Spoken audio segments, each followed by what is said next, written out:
Hello gentlemen, welcome back to our cooking channel. My name is Alex and today we're gonna be talking about 7 tips that gonna make you a better cook. So the first tip we're gonna talk about is what chefs call mise en place, which literally translates from French is everything in its place. So what it means is before you start cooking, read your recipe if you're following one. Get organized, get all of your ingredients, whatever needs to be chopped, sliced, measure it out, get all the tools that you need, put them where you can easily reach them while cooking so you don't have to run around the kitchen looking for whatever spices or anything that you need. So our second tip is to use a digital scale whenever possible, especially if you're baking. Because even 1 cup of flour can weigh in differently depending on how tightly you pack it.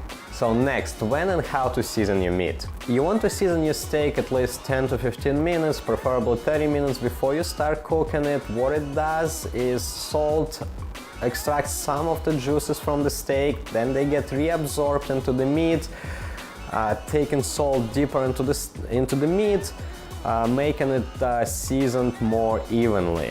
Now with the larger cuts of meats or whole chickens or roasts, what you want to do to season them more evenly, you can brine them.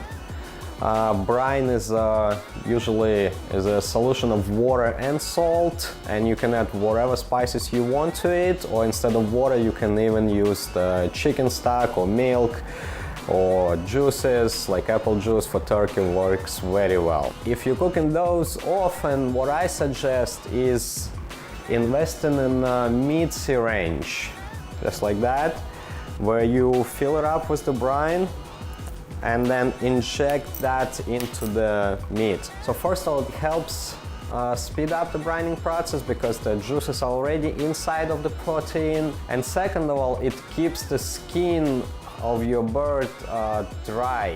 While we're talking about brines, our next tip is to toast your spices before putting them into your dish or brine, because from the moment the spices were picked, dried, packed, sold, it can be up to 6 months or longer, plus if they were sitting in your kitchen for a while, so they're not as fragrant as they used to be when they were fresh. Toasting your spices help bring out essential oils, which makes your dishes taste even better. Number 5, do not overcrowd your pan.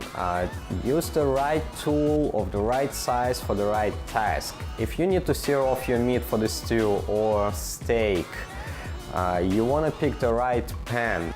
Putting a lot of meat on the pan makes its temperature go down and your meat is gonna boil instead of sear. You're not gonna get that crust, which gives you the extra flavor. Now, number 6, use a digital thermometer. In my opinion, that's the one and only way to get your meat cooked perfectly every single time.